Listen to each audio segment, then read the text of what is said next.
Começa agora. Zona de ultrapassagem. I'm moving up and down, side to side, like a roller coaster.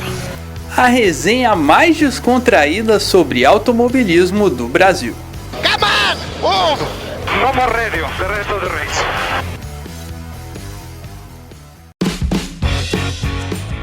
Salve, salve, você ligado aqui no Zona de Ultrapassagem, episódio número 42. Seja bem-vindo, seja bem-vinda. Nosso 42º podcast está no ar e vai começar, meu amigo. Vai começar, esfreguem as suas mãos, já diria Thiago Alves. Vai começar a Fórmula 1. Semana que vem, tá no ar. Já tem Drive to Survive pra gente aquecer nossos corações, né? Aquecer nossa alma. A gente já falou de Drive to Survive em outro episódio. Hoje a gente vai fazer nosso esquenta aqui, patrocinado pela Regina Casé, pelo Steph Curry, também um abraço pro Steph Curry, grande jogador. E hoje é o dia de fazer o esquenta da Fórmula 1. Eu sou o Gabriel Salaf, se você não me conhece, seja bem-vindo aqui ao Zona de Ultrapassagem. Se você veio do Bloco 2, seja bem-vindo ao Bloco 1.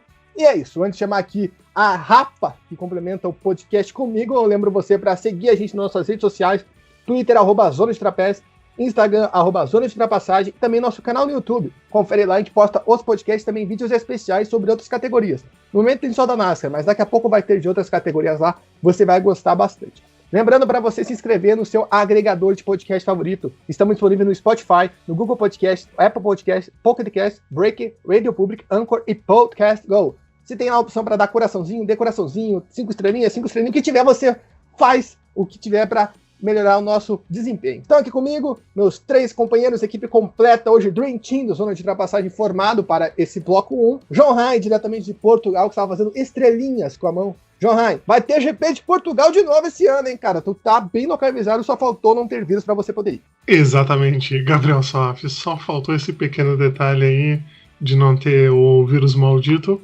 Mas se alguma empresa aí quiser me levar, estamos aí disponíveis, abertos a negociações, trabalharmos na cobertura desse GP. Mais uma temporada aí que nós começamos a acompanhar, né? Vamos fazer inteiro, 23 corridas, vai ser longa, mas vai ser muito legal, então vamos aí com as expectativas. É isso, eu esqueci de mudar meu microfone, se sair algum barulho aqui, eu peço perdão. E eu chamo agora João Guilherme Rodrigues, falando da saudosa Curitiba, onde cá estou. JG, temporada tá para começar, já podemos finalizar o podcast falando do Hamilton campeão, enfim? Salve Salaf, bom dia, boa tarde, boa noite, boa madrugada para os nossos ouvintes do Zona de Ultrapassagem neste calor infernal de Curitiba. Hamilton campeão? Acho que sim, né? Embora a pré-temporada da Mercedes não tenha sido isso tudo, acho que é claro o favoritismo tanto de Mercedes quanto de Hamilton, então já coloco que possivelmente há grandes chances de Hamilton ser octacampeão ultrapassando Schumacher aí, é isso. Vamos ao programa. Então é isso, pessoal. Obrigado por ouvir nosso podcast. O bloco 2 vai ser sobre MotoGP. Brincadeira, mas é uma questão que não tem muita discussão. E aqui eu trago o nosso piloto da Stock Car, Gustavo Frigoto, diretamente do interior de Santa Catarina. Gustavo Frigoto, você não está no interior de Santa Catarina? Perdão, eu sei que ele está em alguma localidade, mas eu achei que ele estava por fora. Mas então, claro, Salaf, eu me teletransportei da minha avó no interior de Santa Catarina para minha casa, em Curitiba. Exatamente, então vamos ficar com essa versão. Gustavo Frigoto, tenho que fazer uma pergunta para você. Se fosse para a sua bunda aparecer em rede internacional, você preferia que fosse no Netflix ou no Big Brother Brasil? Seja bem-vindo. No Big Brother, pelo menos, eu tenho a expectativa que o Thiago Leifert vai colocar uma carinha, né? Um emoji. Então, eu preferia, no caso, o Big Brother. Sou meio introvertido com o meu corpo. E boa tarde, boa noite, bom dia para todos. Exatamente. O Gustavo, vocês não estão vendo, é introvertido com o corpo, mas está fazendo podcast sem camisa devido ao calor que faz aqui em Curitiba. Na verdade, fazia o calor lá na terra de Santa Catarina que ele estava, e agora ele está sem camisa em Curitiba devido ao teletransporte. Nesse exato momento, o Gabigol acabou de virar o jogo do Flamengo contra o River Plate, está passando a reprise aqui na Fox Sports, enquanto não começa a NASCAR. Não deveria estar nem jogando. Não, mas esse é jogo antigo, Gustavo. Mas é final não da deveria estar jogando no passado. Não deveria. Vamos voltar do tempo e tirar o Gabigol do jogo, exatamente. Mas não é nosso assunto, não é Gabigol, não é Flamengo, também não é Cassino. Inclusive, um grande abraço pro Cassinão, né, grande cantor. E vamos falar sobre Fórmula 1 2021, né, pessoal? Tá pra começar, a gente tá com as mãos esfregando, já tá fazendo uma porrada de podcast falando sobre isso, né? Já demos aí o veredito que o Hamilton vai ser campeão. Alguém discorda disso? Essa é a minha primeira pergunta. Então vamos falar sobre o Hamilton agora. Essa é a afirmação, Hamilton campeão. Já posso cravar, já posso ir lá no meu site de aposta e ganhar $1, né? Porque não deve ter coeficiente nenhum pra você apostar no Hamilton. Dá pra cravar isso, João Rai? Olha só, eu acredito que com 90% de chances do Hamilton ganhar, esses 10% aí vão para Red Bull, que pode desenvolver alguma coisa, né, alguma surpresa aí, como a gente viu na pré-temporada.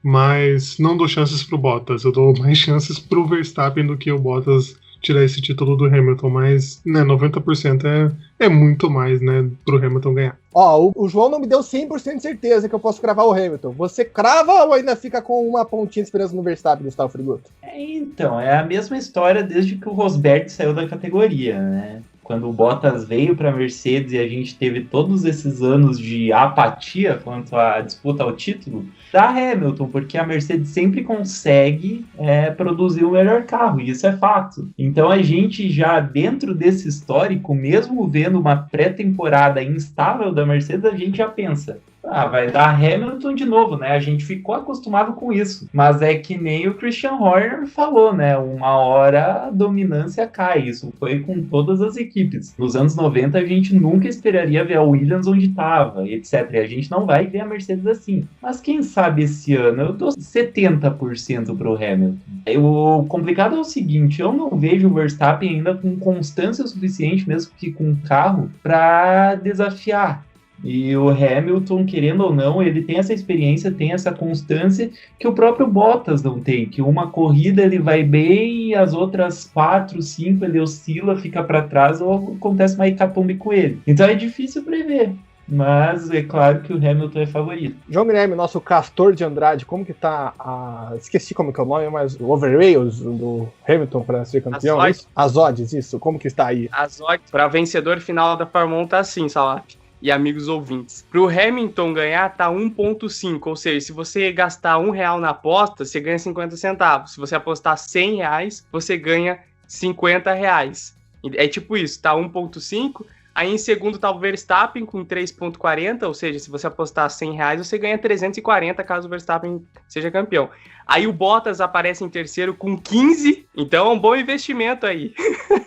Não, pera aí, antes de você terminar, quanto que tá o Mazepin, por exemplo? Não vai falar de todos, mas no Mazepin tá quanto? O Mazepin, inclusive, é o último. Isso que eu imaginei, né? A gente espera um pouco decente das pessoas que apostam, então esse era previsível. 3.001. Ou seja, se você apostar R$1, você ganha R$3.000 e R$1, né? R$3.001. Caso o Mazepin ganhe a Fórmula 1 campeonato, né? Se você apostar R$1 hoje, você ganha R$3.001 lá no final da temporada, caso o Mazepin seja campeão. Só fechar aqui os 5 primeiros. O Bottas, se você apostar R$1, você ganha 15, se ele for campeão. O Pérez, se você apostar R$1, ganha 17. E o Ricardo, só para fechar o quinto ali, se você apostar R$1, você ganha R$34 lá no final da temporada, caso o Ricardo seja campeão. Ou seja, o Hamilton ali, 1,5, né? É muito pouco, até por conta da alta probabilidade de Lewis Hamilton conseguir ser campeão no final da temporada.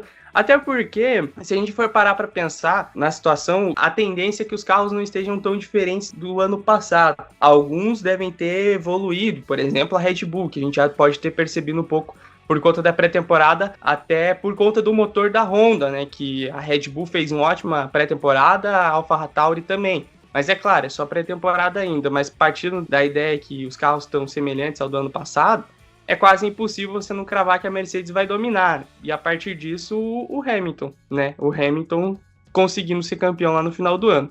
Calma que essa é a nossa próxima pauta aqui do programa, que vai ser pouca porque a gente já se prolongou bastante no assunto, mas fica aí a curiosidade para você que quer apostar. Com certeza aquele sujeito lá da Finlândia, que no passado ganhou um caminhão de dinheiro apostando no pódio Gasly, Sainz e Stroll, deve ter feito essas apostas para ganhar um caminhão de dinheiro. Então é isso, meus amigos, vamos começar a passear pelo grid da Fórmula 1, começando pela Mercedes, né, atual campeã. João Guilherme já antecipou, os carros não devem ter tantas alterações, né, por conta da pandemia, a Fórmula 1 fez um congelamento na maioria das peças, ou seja, as equipes vão vir iguais, né, os carros vão ser muito parecidos, ou seja, a gente vai poder chamar a Mercedes desse ano de Mercedes 2020 preta, KKKXD, quem entendeu a referência me avise. Mas, ou você pode chamar o carro da Aston Martin de Racing Point verde, né? Porque é o carro igual, sabe? Então, essa é uma piada idiota aqui que eu acabei de bolar. Mas, enfim, João Guilherme, eu vou deixar você desenvolver ainda mais o seu raciocínio, você que estava falando sobre Mercedes. Muito provável o domínio do Hamilton se postergar, né? A gente falou um pouco de Drive to Survive, a gente vai ter um episódio só sobre Drive to Survive daqui para frente, né? Depois da prova do Bahrein, mas é meio difícil a gente ver o Bottas incomodando, né? Você acha que a expectativa seja o Hamilton ainda mais dominante, né? Até porque temos desde o ano passado um Hamilton centrado na Fórmula 1, né? O Hamilton que não está interessado em moda, não está interessado em música, não está interessado na Cristina Aguilera, não está interessado em outras coisas, né? Ele está focado somente na Fórmula 1, até por causa do momento que a sociedade vive. Pois é, Salaf, até por conta da pandemia, né? O Hamilton é um cara que ele é muito influente também nas causas e também em outros assuntos, mas agora é foco total na Fórmula 1 e mesmo ele com devaneios de concentrações em outros lugares e tal, ele sempre foi dominante aí nos últimos anos. Então agora com a pandemia, a tendência é mais uma vez o Hamilton dominar, até por conta do carro, essa ideia aí dos carros ser semelhantes ao do ano passado, é difícil a gente não prever um resultado diferente que não seja o Hamilton sendo campeão lá no final do ano. Ah, o Bottas. Pô, o Bottas é todo ano a mesma história, a gente sempre brinca aqui. É o Cebolinha com o plano infalível. Todo ano fala que vai, não, esse ano é diferente, vou me concentrar e não sei o quê. Vou fazer de tudo para bater o Hamilton. Estou cansado de ser o segundo colocado. Um diálogo que eu trago diretamente do episódio 3 do Drive to Survive, que vocês, amigos ouvintes, vão assistir. Se não assistiram já, é só isso para não dar muito spoiler.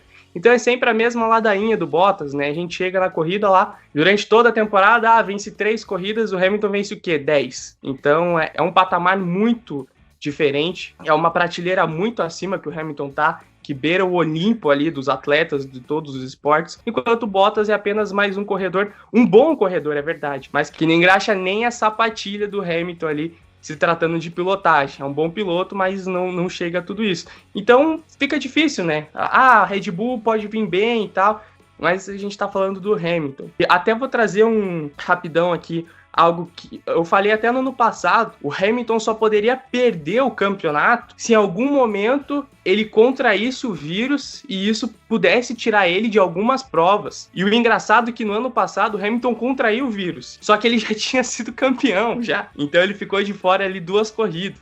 Foi apenas uma. Então era a única coisa que poderia fazer o Hamilton não ser campeão, era isso. E ainda seria difícil, né? Então acho que por conta do carro ali, as situações dessa semelhança dos carros de 2 temporadas aí, é difícil, muito difícil, tirar o título do Hamilton, tirar o octa campeonato dele e assim ultrapassar o Schumacher, por mais que o Verstappen venha bem com a Red Bull, que a gente vai falar daqui a pouco, então deixa aí para daqui a pouco. O Bottas é o Projota da Fórmula 1 no momento, né, porque ele promete ser o vilão não, né? Mas o cara que vai detonar todo mundo, eu quero ser o número 1, eu quero ganhar a prova do líder, e na verdade todo ano é ele começando bem o ano, de repente... Então, por incrível que pareça aos amantes do BBB, a trajetória do Bottas na Mercedes se resume um pouco à trajetória do Projota no BBB, né? Por incrível que pareça, esse é um resumo bem esdrúxulo do que a gente vê. Mas a questão do Hamilton, a gente não pode esquecer também que o Hamilton está envelhecendo. Os reflexos do Hamilton, por mais que ele se prepare, uma hora a idade chega, que nem com o Cristiano Ronaldo, o Ibrahimovic é outra coisa, né? Mas eu acredito que ele ainda tem essa finesse, mas enquanto o Verstappen, enquanto pilotos muito competitivos com pouca idade vão ganhando experiência e maturidade, eu acho que essa questão da dominação do Hamilton fica um pouco mais suscetível a cair. É claro que eu acho ainda muito cedo, a Mercedes ainda é muito forte, mas talvez nesse desenvolvimento, na questão da pandemia também, que a gente tem que muito colocar, porque a Red Bull é muito mais centrada na Inglaterra, enquanto a Mercedes ela tem seu coração na Inglaterra, mas também tem na Alemanha, né, muita coisa sendo direcionada, fabricada lá. Então a Alemanha é um país que já conseguiu controlar melhor isso, de certa forma. Então isso ajuda a Mercedes na questão do desenvolvimento. Isso é uma coisa que a gente tem que colocar também. Pré-temporada é uma coisa que não define muita coisa. A gente já viu o Prost liderando pré-temporada. Talvez eles tentaram aí um approach um pouco mais arriscado que não deu certo. É claro que eles estão mais vulneráveis que nos outros anos, mas a gente sempre viu a Mercedes não ir tão bem na pré-temporada, chegar lá surpreendendo todo mundo. É uma estratégia de guerra também. Então é isso, né? Mercedes aí com essa expectativa, né? Grande, mais uma vez, até porque, como disse, estão tentando as alterações no carro e todos os triunfos que a Mercedes nos traz, né, por conta do seu processo de trabalho. Falando agora da Red Bull, Gustavo, você que até deu uma passada maior ali no começo, quando a gente estava falando sobre probabilidade de títulos, como que você vê aí a Red Bull com Verstappen e com Pérez, né? E o que você espera do Verstappen mais maduro? E até falando ali do que você falou de título, né? Por que você vê que o Verstappen, até mesmo, depois eu peço pro João complementar, né, porque ele acha que ele tá melhor que o Bottas, mas deixa essa bomba da Red Bull aí. O que você espera da Red Bull com Verstappen e Pérez? Eu espero uma melhoria, eu espero justamente que eles estejam mais competitivos por causa disso, porque o Pérez é um cara que já é muito experiente, já tem 10 anos de categoria, e ele sabe extrair, ele aprendeu durante a carreira dele a extrair pontos e pódios de um carro inferior aos carros tops, né?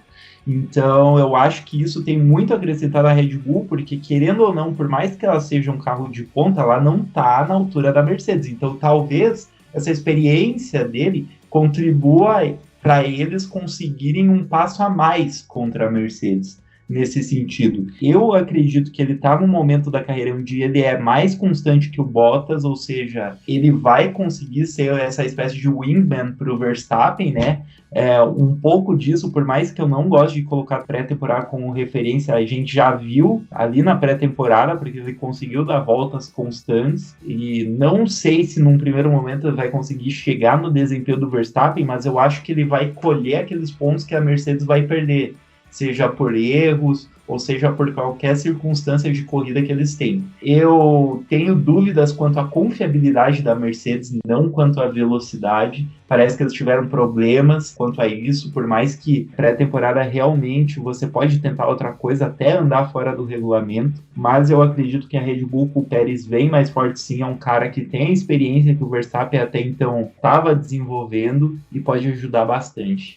João Rai, só antes de você fazer o seu comentário, Pérez tem chance de ficar na frente do Bottas, que foi um ponto aí que Gustavo Fregoto colocou, interrogação? Aí, não sei o quanto vai ser essa distância, porque pegando como parâmetro o ano passado, eu acho que não, mas para esse ano, se a Red Bull vier realmente mais forte, vai fazer aquela sombra maior e pode ser que realmente consiga, né? Porque se a gente pega, por exemplo, como referência do ano passado que você me falou, né? Você falou que queria que eu falasse por que eu achava que o Verstappen tinha mais chances do que o próprio Bottas de ser campeão contra o Hamilton. Que, apesar de todas as adversidades, todos os problemas e coisas, no final da temporada a gente estava falando na possibilidade do Verstappen ser vice-campeão ainda, né? Com algumas chances mais remotas, mas ele ainda tinha ali na pontuação, quando o Bottas deveria estar sobrando, né? Não deveria estar ali tão próximo, deveria estar mais próximo do Hamilton. Então, isso mostra que com um carro equiparado, o Verstappen provavelmente seria o segundo colocado,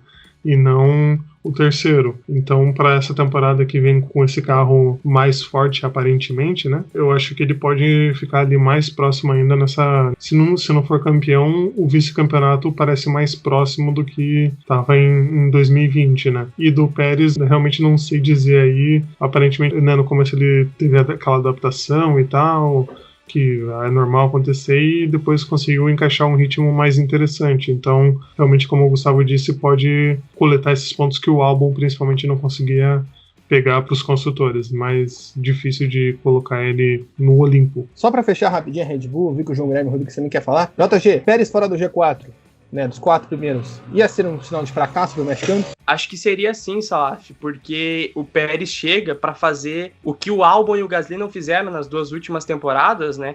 E tentar brigar, pelo menos, ali com a Mercedes para esse posto de construtores, ou pelo menos chegar perto, algo que não aconteceu aí recentemente.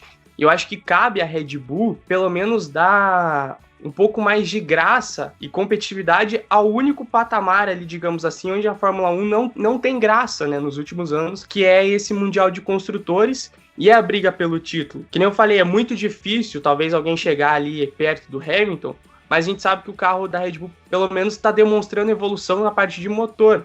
Então cabe a Red Bull aí, e agora com um piloto um pouco melhor, em tese, né, um piloto mais experiente, brigar um pouco com a Mercedes. Ano passado eu vi em vários momentos o Verstappen colocando ali a Red Bull entre as duas Mercedes. Então o Pérez pode chegar e fazer isso também.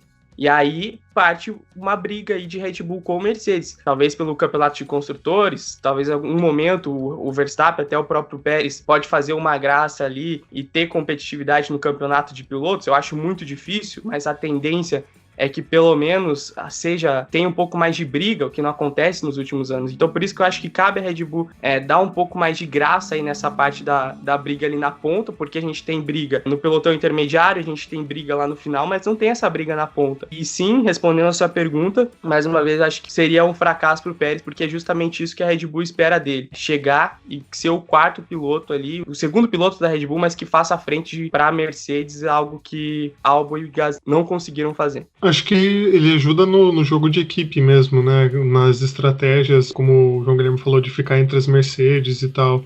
Porque só o Verstappen sozinho era mais difícil de organizar esse jogo com a equipe, com o Albon lá para trás. Então, com os dois ali é mais simplificado para que possam realmente dificultar a vida das flechas prateadas que vão brigar. É isso. Agora vamos falar sobre a equipe que tá dando o que falar nesse momento que estamos gravando esse podcast, a nossa McLaren, porque Landinho Norris falou coisas que não devem falar, né? Uma coisa lamentável, mas a gente já tratou disso e como o Gustavo falou uma vez aqui no podcast, parece que nunca vai mudar no mundo entre os pilotos, né? Que tais coisas, tais palavras machistas, parece que é um repertório de 90% dessa classe que parece que não aprende. A gente fica triste demais. Mas falando agora da McLaren no campeonato, Daniel Ricciardo chega, né, Lando Norris, a gente fez um episódio especial sobre o Daniel Ricciardo, mas para dar uma recapitulada aí no pessoal, João Rai, o que dá para esperar da McLaren, né? A McLaren mais forte, né? Pelo menos a gente falou isso aqui semana passada, né? Que a McLaren foi uma das equipes mais constantes, né, nesses testes de pré-temporada no Bahrein. Dá para esperar a McLaren ainda mais firme na briga pelo terceiro lugar? Interrogação. Com certeza, exclamação. Eu acho que evoluíram muito. Como você falou, eu tava pensando que a palavra certa é constante, porque realmente conseguiu mostrar muita constância nos treinos, como nós já até comentamos na semana passada. Mostraram que o motor novo, o Mercedes, realmente deu o upgrade que eles imaginavam, né? Porque às vezes, né, a gente vê, o carro foi bem e tal, mas o que talvez revela alguma coisinha, algum detalhe a mais, são as entrevistas, né, que os pilotos fazem, que a equipe fala, e a equipe sempre falou com muito otimismo, né, desse desempenho que a McLaren teve. Então, eu acho que isso que nos mostra que a equipe vem com uma ideia de que vai estar mais fortalecida ainda para ser essa terceira força da Fórmula 1. Eu acho que a McLaren vive essa incógnita de como o motor Mercedes vai desempenhar no carro deles, né?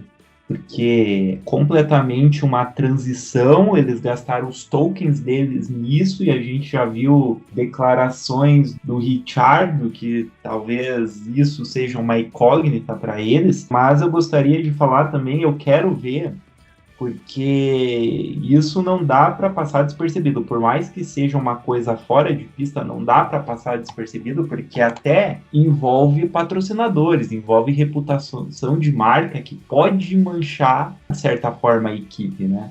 Se o piloto não sofrer represálias. O Lando Norris realmente ele cometeu absurdos aí, principalmente publicamente falar esse tipo de merda, que não é algo incomum no automobilismo. A gente vê mecânico, a gente vê chefe de equipe, engenheiro com o mesmo tipo de comportamento, algo que a mídia não pega esse detalhe, não divulga muito, porque com a mídia certamente tem um comportamento meio velado, para não também afastar patrocinadores. E o Norris aí eu quero ver como as marcas vão reagir a isso, e se isso não vai atrapalhar um pouco todo o desenvolvimento deles na temporada, porque uma coisa que reflete desse jeito é ruim para a equipe como um todo. tudo na Fórmula 1 que você faz afeta. Então eu acredito que essa é uma questão complicada. Em meios de competitividade eu acho que eles vão demorar para se acertar um pouco com o motor Mercedes, mas quando eles se acertarem, a partir, talvez eu prevejo, quarta, quinta temporada, conseguirem acertar o carro junto com esse conjunto perfeitamente,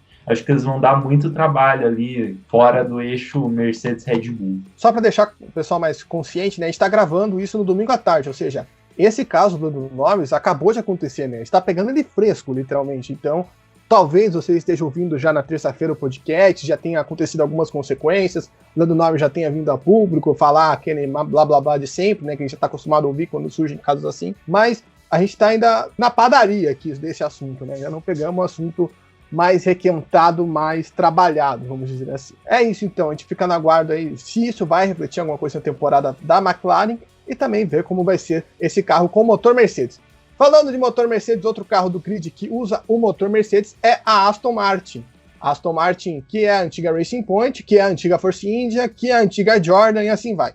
Então a Aston Martin chega repaginada, né, de verde, por isso que eu brinquei que é a Racing Point verde agora, né? A gente falava que antes era Mercedes cor-de-rosa, agora é Racing Point verde, uma piada muito engraçada. João Guilherme Rodrigues, a gente tem um episódio já sobre o Sebastian Vettel gravado aqui, né? Nosso primeiro episódio da temporada, digamos assim, né? Que não foi um dos especiais. O que você vê aí, né? O Vettel teve problemas na pré-temporada, parece que ele levou a zica da Ferrari para lá com o Lance Stroll, né? Já debatemos muito essa questão do Lance Stroll, né? E continuar numa equipe que tem um prestígio maior. Você acha que a Aston Martin pode, como deseja o Lawrence Stroll, bater a McLaren, né, chegar ainda mais perto de Red Bull e Mercedes, ou isso fica para 2022? Só, eu acho que sim, eu acho que pode chegar aí no nível de McLaren. A McLaren, inclusive, a gente tocou no ponto do Norris rapidinho. O Norris é engraçado que ele é um bom piloto, mas fora das pistas, dá entrevistas extremamente ridículas, né? No passado já sofreu com isso falando do Hamilton e do próprio Stroll. Falando agora especificamente da pergunta, se você for parar para pensar no ano passado, a Racing Point perdeu 15 pontos, né, no campeonato de construtores, e até isso afetou bastante ela não ter conseguido ali ficar em terceiro no Mundial de Construtores. Hoje eu vejo a McLaren e a Racing Point, justamente a Aston Martin, perdão aos amigos, a gente vai se confundir bastante, mas hoje eu vejo a Aston Martin e a McLaren brigando muito ferrenhamente ir por essa terceira posição. E realmente a situação já não começou muito bem para Aston Martin. O Vettel chegou, parecia que estava leve, estava tranquilo, mas talvez seja os resquícios da raiva que foram implantadas na Ferrari, ele tenha trazido um pouco para Aston Martin e talvez não tenha dado muito certo essa pré-temporada para o Vettel e a para Aston Martin inclusive.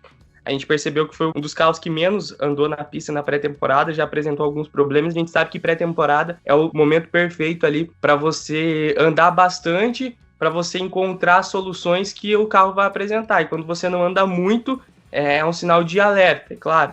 Mas também a gente já viu em outros momentos da pré-temporada carros que andaram um pouco e mesmo assim foram muito bem durante o ano. Então, a partir dessa semana aí que vai acontecer a primeira corrida, a gente vai ver os pontos fracos e fortes da Aston Martin. Acredito que o Vettel venha para a equipe com um peso muito maior do que o Pérez, até porque a gente está falando do Vettel, que é um tetracampeão mundial, que carrega um peso gigante nas costas dele, porque vem de temporadas ruins recentemente. Então, ele quer mostrar ainda para todo mundo que ele é um cara que está ali num patamar elevadíssimo, que é sim um dos melhores da história. Então ele quer mostrar para o público, mostrar para todos, e acho que até para ele mesmo como piloto, que sim, ele pode recuperar o quão bom ele é, assim, né? Que infelizmente ficou essa mancha aí na carreira dele pelos resultados recentes da Ferrari. Então essa é a recuperação que ele tem que ter, e acredito que ele vai mostrar isso, e a Aston Martin vai brigar ali com a McLaren por esse posto de terceiro lugar, junto com o Ricardo ali, com o Norris, né? A equipe. E aí um grande ponto que é o Vettel e o Stroll. A gente já falou em alguns momentos que por mais que o Stroll evoluiu nos últimos anos, tenha demonstrado evolução, ele não é um piloto ali para estar numa equipe como a Aston Martin, que almeja em alguns anos brigar por títulos na Fórmula 1. Eu veria essa equipe muito, mas muito forte mesmo, por exemplo, se fosse Vettel e Pérez lado a lado ali, competindo, acho que seria muito maior para a equipe. Como é o Stroll, talvez é um ponto, é um elo fraco aí até da Aston Martin no quesito de pontuação até para a temporada no campeonato de construtores, mas eu vejo sim ela brigando muito forte com a McLaren por esse posto de terceiro lugar. Eu acho que a Aston Martin esse ano ela perde muito com a ausência do Pérez, porque o Pérez era o cara que conhecia todo mundo na equipe, que tinha experiência de desenvolver o carro. O Stroll é claro que tem essa experiência de conhecer todo mundo, mas o Vettel, além de estar num processo de reconstrução, onde ele sai de uma Ferrari desgastado e precisa recuperar essa motivação para seguir desenvolvendo e correndo, ele não conhece ainda muito bem a equipe ao redor, né? Então isso vai prejudicar um pouco a questão de desenvolvimento do carro, de desenvolvimento do desempenho dele na temporada. Eu posso estar errado, porque a gente não pode esperar nada de um piloto 4 vezes campeão mundial, nada decepcionante, digamos assim. A gente sempre espera que ele vá conseguir lidar com tudo isso, mas eu acredito que a Aston Martin está numa situação um pouco mais difícil do que no ano passado. O carro ainda é uma incógnita. Ano passado a gente sabia que, por ser meio que uma cópia da Mercedes, ia andar rápido, pelo menos nas primeiras etapas. Vamos ver como vai ser esse desenvolvimento, se o carro vai sair bem nascido, porque para desenvolvimento, em termos de grana, é claro que a gente sabe que o Lawrence Stroll está por trás, mas a gente sabe que ainda há equipes com mais budget de desenvolvimento. Então todas essas são dúvidas aí que permeiam a Aston Martin nesse começo de temporada. E eu queria rapidamente aqui comentar que o Pérez ajudou a salvar a nossa saudosa Force India quando estava lá falindo lá nos trancos e barrancos com o nosso VJ Maria. E eu também queria dar uma de Gabriel Soaf aqui de apresentador, só para fazer uma pergunta para o Gustavo, que já que ele não estava semana passada aqui, mas queria perguntar para ele se faz muita diferença, porque a gente via normalmente os treinos acontecendo na Espanha, né, lá em Jerez, em Barcelona, e agora a gente foi para uma pista que talvez exija mais, né, lá no Bahrein. Você acha que isso realmente causou também mais problemas nos carros do que aconteceria talvez nas pistas espanholas, Gustavo? A gente sabe que Barcelona também é um circuito quente, né? Mas não é tão quente que o Bahrein. Você consegue testar muita coisa em Barcelona. Uma das coisas que eu acho que difere é que Barcelona tem mais parâmetro, talvez. Porque os pilotos e as equipes têm há anos e anos e anos treinam lá e conhecem cabo a rabo da pista. No Bahrein tem muito mais condições climáticas, de vento, de temperatura da pista, que são variáveis e as equipes ainda meio que têm que se achar nesse processo, né? É claro que eu acredito que isso prejudique bastante, tipo, os testes e a confiabilidade. Eles têm que passar por muitas questões diferentes do que eles estariam acostumados, por exemplo, treinando numa pista da Europa, como Silverstone, como o Paul Ricard, como o Barcelona, que eles já estão acostumados a ir lá, fazer o aluguel da pista e treinar. Então eu acho isso bem interessante, eu acho que isso deixa a pré-temporada ainda mais imprevisível, como foi.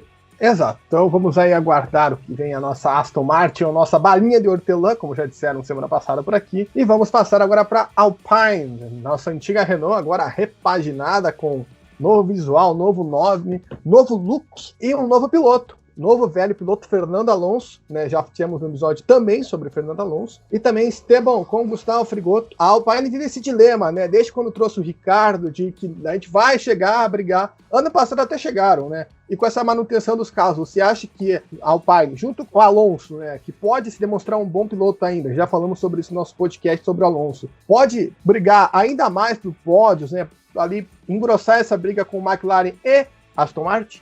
Eu acho ainda que eles precisam ganhar um pouco de velocidade, porque eu acredito que se fosse uma estratégia deles, na volta do Alonso, fazer mid em cima da velocidade do Alonso. Meu Deus, ele já vai andar lá na frente. E no teste 3 eles não conseguiram fazer tal coisa, o Alonso ficou no top 10, mas ele não conseguiu um tempo de volta competitivo perante as outras equipes. Isso me tende a dizer que a Alpine sim tem alguma deficiência de velocidade. O próprio Alonso falou sobre isso, mesmo ele voltando e se adaptando a essa nova Fórmula 1, ele sentiu isso. E eu acredito que o Alonso não tá muito com cara de esconder o jogo, não. Isso é uma das poucas coisas que a gente pode pegar dessa pré-temporada. Outra equipe que perde um pouco com a ausência do Ricciardo, o Ocon ainda não tem experiência suficiente de desenvolvimento. O Alonso tá muito tempo longe da Fórmula 1, sabe trabalhar com a equipe, mas é uma equipe completamente nova, praticamente, aos olhares dele. E também, realmente, o Ocon, ele precisa, de certa forma, enquanto o Alonso não se adapta, construir uma pontuação boa para o Alpine.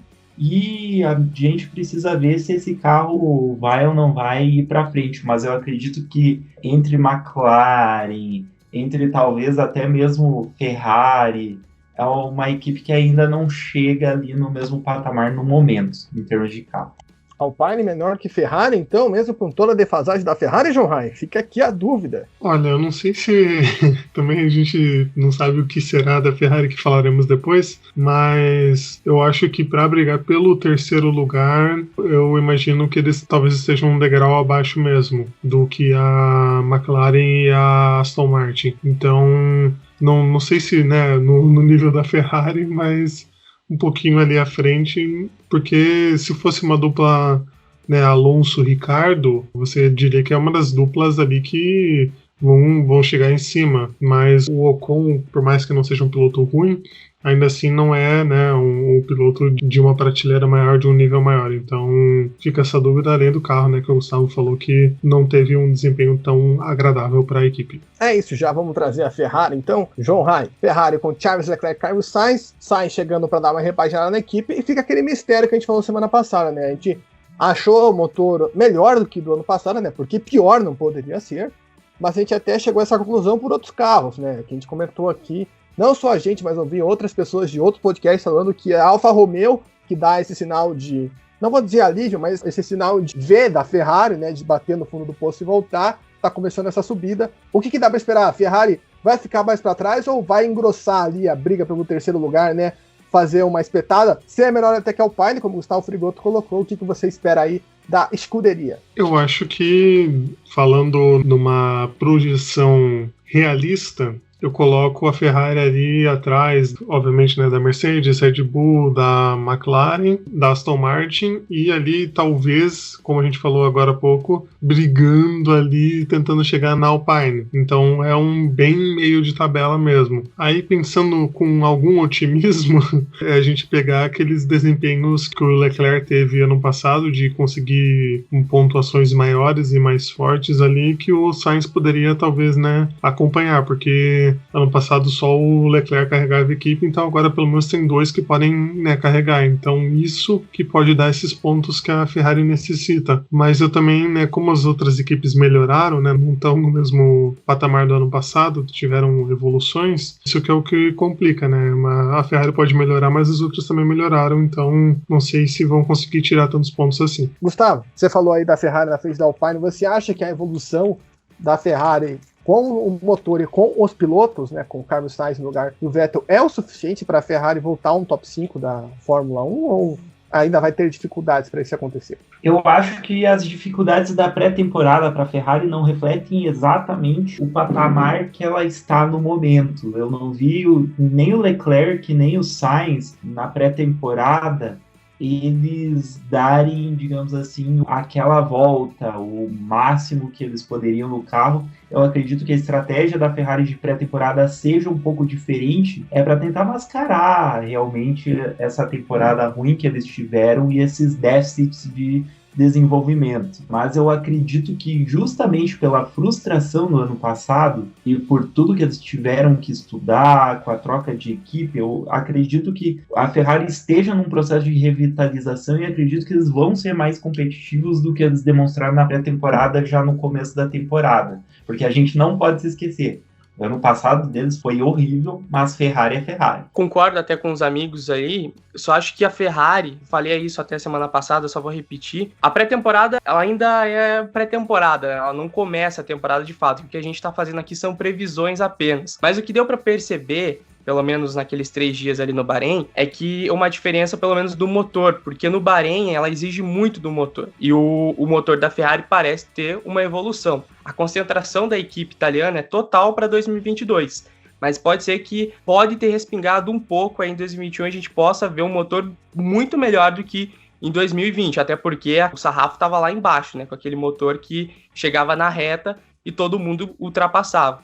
A gente via com a Ferrari, com a Alfa Romeo e também com a Haas. E até por conta dessas 3 equipes aí, Alfa Romeo principalmente, a gente já pode ter visto essa evolução no motor e já projetar a Ferrari como uma equipe melhor do que ano anterior. E até o Sainz. O Sainz, ele chega com uma garra, com um sarrafo assim também, melhor que o Vettel. O Vettel tava naquele desânimo, né? Não tô falando que o Sainz é um piloto melhor que o Vettel, mas a parte psicológica do Sainz na Ferrari com certeza já vai ser melhor do que a do Vettel, que já sabia, inclusive, que não ia continuar na equipe italiana. Então, nesse ponto, a Ferrari já demonstra uma evolução para essa temporada. Se vai ser ou não melhor, a gente não sabe, tem que esperar começar, até porque, aparentemente, as outras equipes também evoluíram um pouco. É isso, e falando em quem evoluiu um pouco, que está vindo de trás da Ferrari, a gente tem a AlphaTauri, né? A AlphaTauri, que foi talvez a grande surpresa da pré-temporada, né? Não que isso possa significar algo, mas realmente foi de encantar nossos olhos, animar o nosso coração, porque somos um bando de iludidos, né? As pessoas já aqui desse podcast já acreditaram em Sara, por que não vão acreditar na AlphaTauri, né? Fica essa afirmativa. João Guilherme, Yuki Tsunoda e Pierre Gasly, né? A gente tem um programa também do Yuki Tsunoda, né? Só você voltar aí nosso podcast 40, não, nosso podcast 39, falamos sobre Yuki Tsunoda, sobre os caçulinhas da Fórmula 1. O que você espera aí da AlphaTauri? Você também espera, acompanhando a Ferrari, né?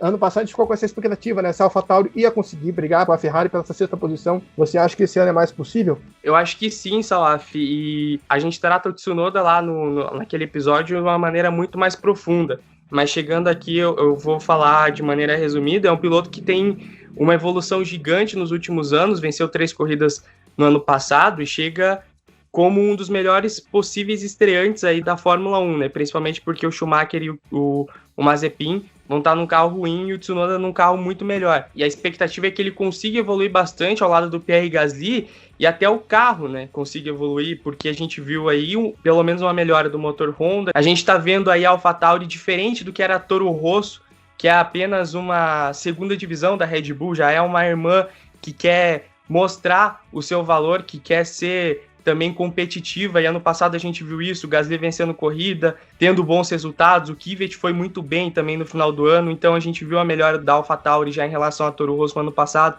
e quer manter essa evolução. Então é igual eu disse com a Ferrari, né? Os carros estão evoluindo, mas a gente tem que ver também que os outros também estão nessa evolução, então como é que vai ficar essa briga? Eu vejo a AlphaTauri um pouco melhor do que ano passado, mas em relação às outras também evoluiu. Então, a partir de domingo, a gente vai saber como é que vai funcionar isso. A questão dos pilotos, eu acho que o Tsunoda chega com uma garra muito forte, mas acho que ele vai capengar aí, pelo menos nas primeiras corridas, e na metade da temporada pode deslanchar. O Gasly, muito melhor, talvez fisicamente, psicologicamente, pode construir ao longo do ano uma bela temporada. Então, é ver onde a AlphaTauri tá nesse bolo aí do meio do pelotão a partir de domingo. É uma incógnita para mim, principalmente por conta da Honda, mas é que pode mais surpreender aí dentro dessas do pelotão intermediário. E aí, amigo Gustavo, para você, a AlphaTauri pode ser a surpresa da temporada? Pode ser a surpresa. Eu acredito que tem 2 pilotos jovens, porém bastante talentosos. Vai ser muito legal ver a temporada do Tsunoda,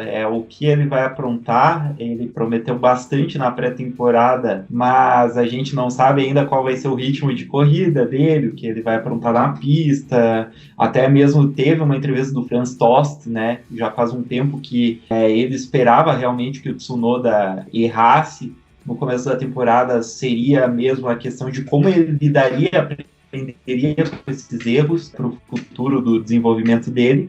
Eu acredito que tem uma cúpula muito boa, a equipe de engenheiros, de mecânicos, que está aí faz um bom tempo e eles estão melhorando cada vez mais o trabalho deles. Então eu acho que a AlphaTauri já começa a entrar em embate para ser pelo menos a 5ª força ali. Eu acho que ela já começa a querer brigar com a Aston Martin, já começa a querer brigar algumas coisas com a McLaren, tirar pontos dele, já começa a querer ser um pouco maior do que ela era nas últimas temporadas. Só deixa eu ter um momento âncora aqui, né, dar minha opinião. Eu acredito que sim, mas eu acho que esse espaço é muito pequeno, e a temporada do ano passado, as temporadas se mostrando isso, né.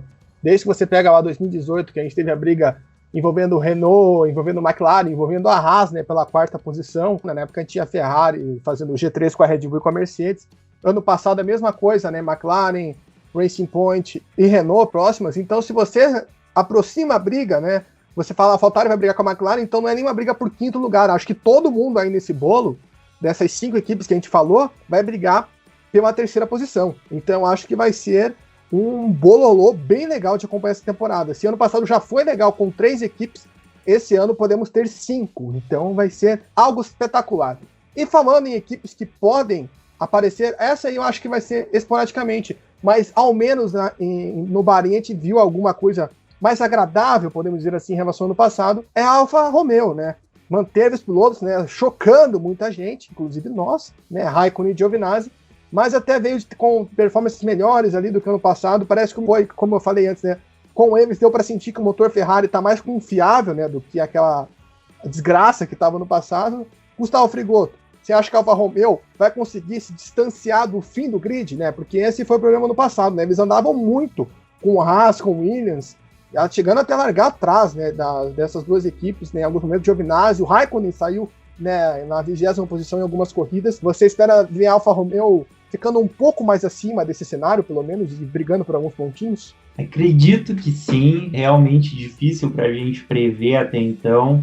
Eu acho que as estratégias das equipes pequenas, em certo momento, até a própria Williams, né, no último treino fez isso com o Russell, botou ele em 6º, e a gente sabe que a Williams é a equipe com mais deficiências na Fórmula 1 nesse momento. Então, difícil a gente saber pela pré-temporada, mas eu acredito que eles estão se estruturando. Eles têm uma dupla que eu não considero ser muito forte, mas no mínimo tem consistência, né? Eles têm um trabalho aí juntos. Acredito que agora a Alfa Romeo entrando em mais anos na Fórmula 1 e conseguindo mais bagagem, eles consigam brigar por uns pontinhos a mais. E eu acredito sim que eles estejam à frente já da Haas e da Williams nesse momento. Eu acredito que o Russell vai espetar um pouco a festa deles em alguns momentos, porque ele é realmente um piloto, eu considero ele um piloto de ponta no momento. Eu acho que o Raikkonen já está meio velho demais e o Giovinazzi ainda não provou o status dele, digamos assim, né? Ainda a gente não sabe se ele fez boas corridas, ele é mais do mesmo, a gente realmente, ele é um piloto um pouco apagado ainda nessa situação. Então, vamos ver. Eu acredito que ela seja a 8ª força no momento. Então, uma coisa que eu não posso falar aqui, porque, né, muita gente não assistiu aí na Drive to Survive, mas tem uma breve explicação ali do porquê essas decisões aí, né, de continuar os pilotos. Então, dá uma dimensão, assim, do que, né, o que essa continuidade fez ali, né. Mas, enfim, não vou falar mais coisas. Mas ser pior que a Williams e que a Haas, eu acho que não tem como. Eu ainda não vi. Eu ainda tô no episódio 5, na gravação de podcast, mas mesmo sem ver, eu já não concordo com o que foi dito. Só pra deixar claro. É isso, então daqui a alguns episódios a gente vai ter um debate completo sobre essa questão, quando todo mundo já tiver visto. Todo mundo aqui sabe, né, tirando o João Raik, que já viu tudo, que tem mais 2 semanas pra você ver Drive to Survivor. Aí está aqui o aviso, né, pra gente ter o nosso programinha legal depois no GP do Bahrein falando sobre Drive to Survivor. Programinha de Páscoa ainda, pra todo mundo ouvir comendo chocolate. Então, ninguém chamou de Giovinazzi de planta, ainda bem, eu não quero ver a Débora invadindo aqui o espaço. Um beijo pra Débora, inclusive, a maior fã do Giovinazzi no mundo, né? Acho que nem a mãe do Giovinazzi é tão fã do Giovinazzi quanto a Débora. E aqui agora a gente vai falar sobre a Haas, né? A Haas que vem com esses 2 pilotos novatos, né? Já falamos sobre eles. É o cenário da tragédia, né, João Raik? O que a gente já falou no nosso episódio 39 é o cenário da catástrofe pra Haas, que já meio que falou, né? Ela chutou o balde para essa temporada antes mesmo da temporada continuar. Não mudamos nada no carro, só montamos a bandeira russa porque pagaram pra gente. E é isso, a gente quer ano que vem. Estamos loucos pro ano que vem, né? O Gustavo até falou no nosso programa lá que podia dar alguma coisa, porque a Haas levou o carro dos Estados Unidos, até na NASCAR a Haas tá penando aqui. O Kevin Harvick não consegue nem ficar no top 10 direito. Os outros carros não chegam nem perto.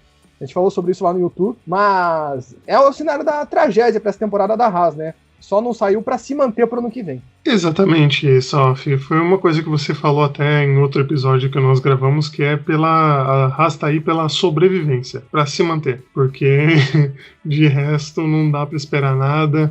uma dupla inexperiente, né, que vai estrear, então já pega essa bucha toda, né, esse barco andando e capengando, né, diferente do que a gente falou do nosso querido Tsunoda, que tem, né, uma dupla que já corre aí há alguns anos, né, no caso ali Schumacher e Mazepin simplesmente tem que pegar esse negócio andando, assim, né, ter um referencial na equipe, então as expectativas são as menores possíveis para a Haas. Qualquer coisa positiva que eles possam produzir vai ser um alento aí nessa negatividade que a equipe promete trazer para 2021. É isso, só para completar, né, você que tá caindo de paraquedas, né, tá vindo aqui conhecer a Fórmula 1 com a gente, então seja bem-vindo, né, para situar, pilotos da Haas são Mick Schumacher e Nikita Mazepin, né, dois pilotos que estão vindo da Fórmula 2, Mick Schumacher, atual campeão da Fórmula 2.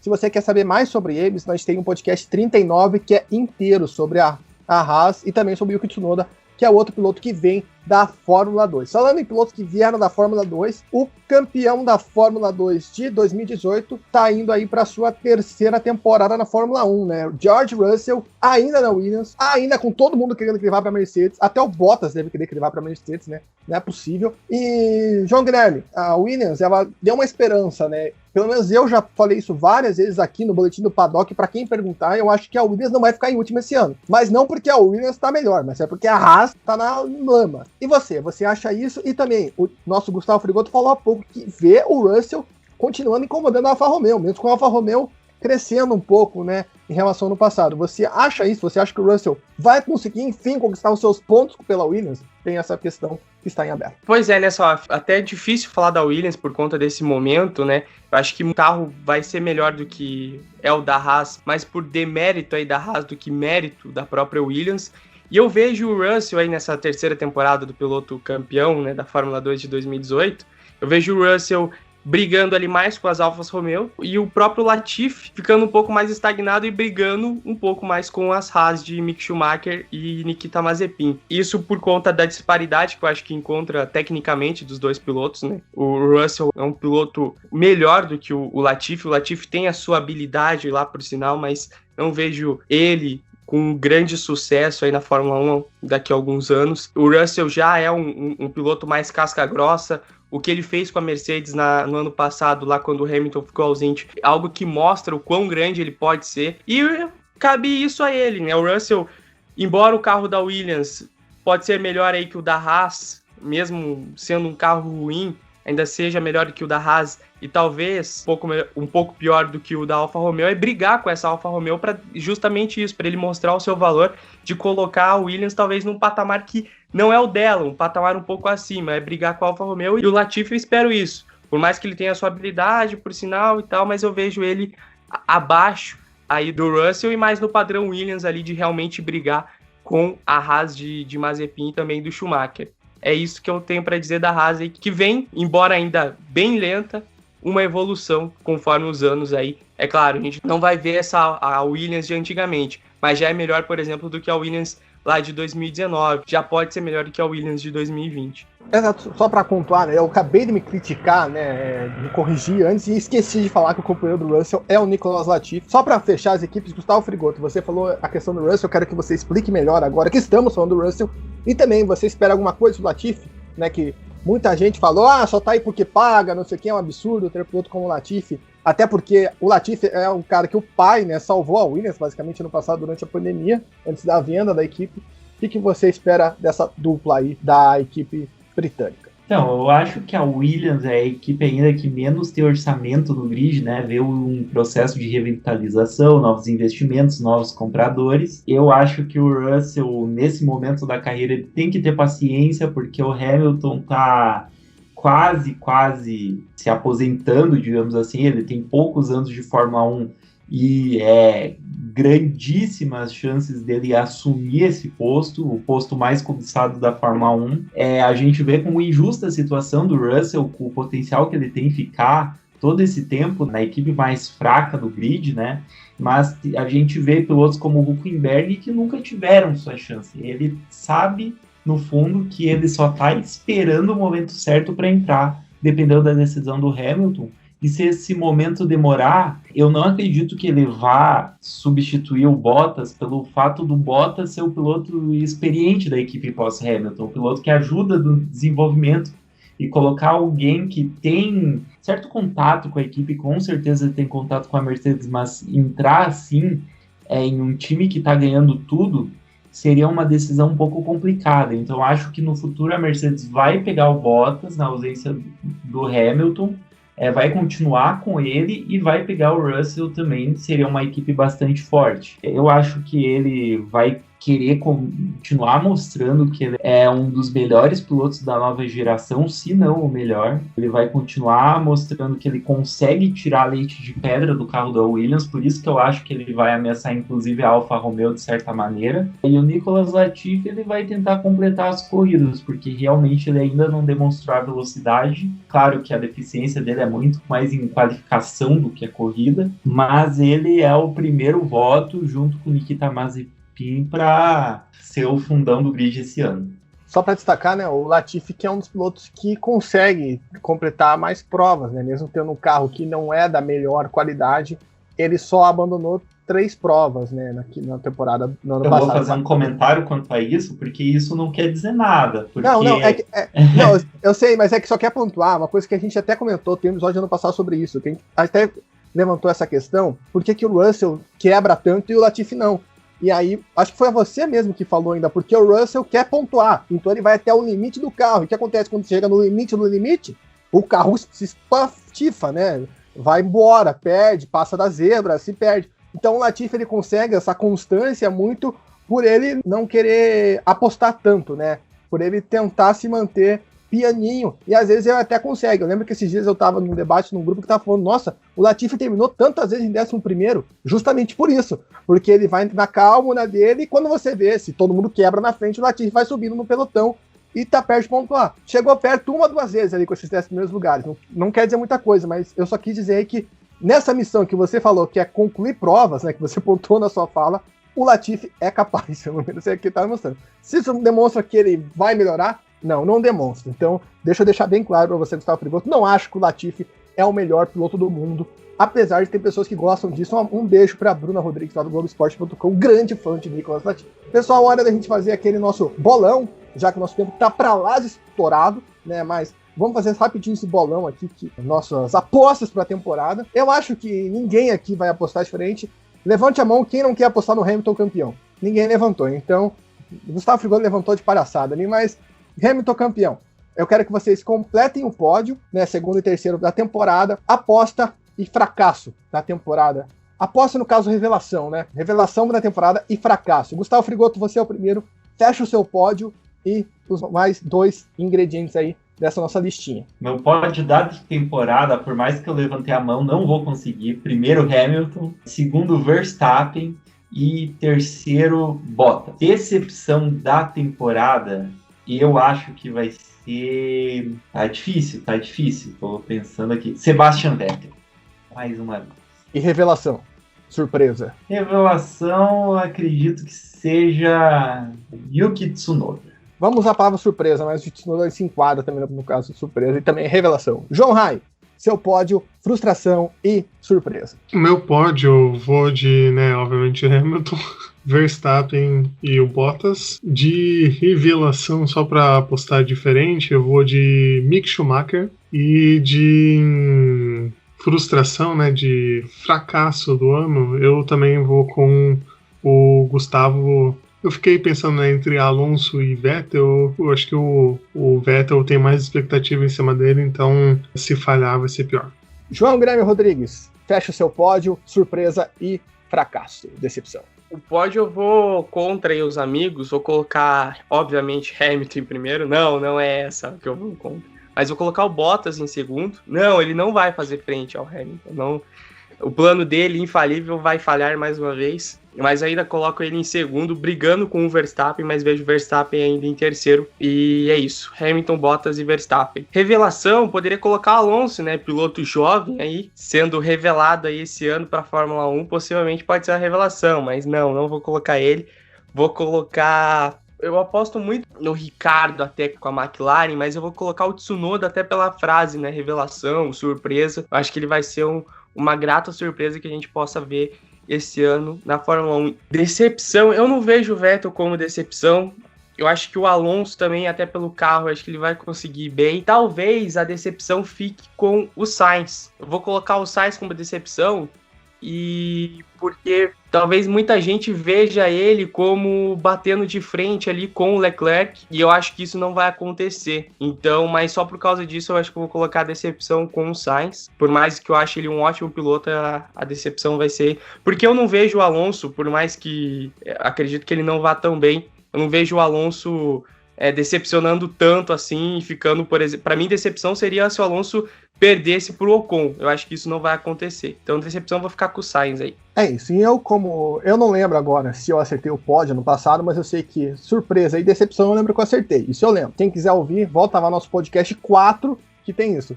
E me fale se eu acertei o pódio. Mas eu vou aqui, não vou ser diferente, igual o JG, vou colocar Hamilton, Verstappen e Bottas. A minha surpresa, só para contrariar o João Guilherme, só porque muita gente apostou no Yuki Tsunoda já, é o Carlos Sainz na Ferrari. Eu vou deixar isso claro aqui. Eu vejo ele chegando e batendo de frente com o Leclerc lá dentro. Ele sendo o Leclerc do Leclerc, que é uma frase muito utilizada aqui nesse podcast. E a decepção, Lance Stroll. É isso aí, o Strollada vai dar os ares, porque tem muita gente falando que ele evoluiu nos últimos anos, então ele vai descer a montanha-russa. Não é para justificar, João Guilherme. Isso é uma aposta, isso é um bolão. É só para deixar bem claro isso. E eu acho que o Lance Stroll, por essa expectativa que a gente tem na Aston Martin, eu acho que ele vai entrar em regressão com relação ao que vimos ano passado. Chore aí, João Guilherme, defenda o Lance Stroll em 30 segundos. Não, você falou do Stroll e era justamente ao contrário a minha decepção ali, que eu justifiquei a do Alonso, mas na verdade a decepção era para justificar o Vettel. Os companheiros foram de Vettel como decepção e eu confundi com o Alonso. Na verdade eu não vejo o Vettel como decepção, porque para mim a decepção do Vettel seria justamente ele perder para o Stroll. E eu não vejo isso com o Vettel, por isso que eu não colocaria ele como decepção, que na verdade serve até pro Alonso aí, porque os dois são experientes e tem expectativa em cima deles. Continuo achando que Sainz ainda vai ser a decepção, porque muita gente tá falando que ele vai ser o Leclerc do Leclerc, e eu não acredito nisso, embora eu goste bastante do piloto espanhol. É isso, então, enquanto o Kevin Harvick toma 2 voltas na NASCAR, olha só que beleza, a Haas na NASCAR, tá? Uma coisa espetacular. A gente encerra esse podcast cheio de previsões que podem dar errado e vocês podem tirar sarro da nossa cara no futuro. Se vocês quiserem fazer isso, voltem lá e escutar o podcast número 4 e tirem nossos sarros. Não do Gustavo Frigoto, que não estava no time, ele se salvou desse papelão, mas nós 3 aqui, os demais, temos esse requisito. Lembrando você, mais uma vez, para seguir a gente nas nossas redes sociais, Twitter, @Zona de Trapézio, Instagram, @Zona de Ultrapassagem. Lembrando nosso canal no YouTube, também se inscreva lá, assine o sininho das notificações, dê like nos vídeos, compartilhe com seus amigos. Tem os nossos podcasts e vídeos especiais de outras modalidades. A partir desse mês, teremos mais vídeos lá no canal do YouTube. Se inscreva lá nos agregadores de podcasts, no Spotify, Google Podcasts, Apple Podcasts, Pocket Casts, Breaker, Radio Public, Anchor e Podcast Go. Então, você pode se inscrever, dar o coração, assinar notificações, dar estrelinha, faz tudo o que for possível para biscoitar a gente, essa é a palavra, para dar aquele biscoito maroto. Antes de pular bloco 2, eu me despeço aqui de João Guilherme Rodrigues, que não estará conosco falando de MotoGP por motivos que ele não gosta de Valentino Rossi. João Guilherme, obrigado por participar desse podcast com a gente, um abraço e até a semana que vem. Teu cu, Gabriel Sabe, que eu gosto bastante do Valentino Rossi, não é por isso. Mas, infelizmente, a gravação vai acontecer amanhã, até também amanhã estarei atolado de trabalho, por isso não participarei, me desculpem aos amigos. Mas é isso, gratidão aí por estar mais um episódio do Zona de Ultrapassagem. Na semana que vem estaremos aí para falar sobre, então, a estreia da Fórmula 1. Então, uma ótima semana para todos, não compartilhem fake news, compartilhem o link do podcast Zona de Ultrapassagem. Um grande abraço a todos. É isso aí, então, um forte abraço. Pule aí pro bloco 2, né? Já tá em cima e embaixo. A gente vai gravar só no outro dia, mas você já vai poder conferir em 5 segundos. Forte abraço e até o bloco 2.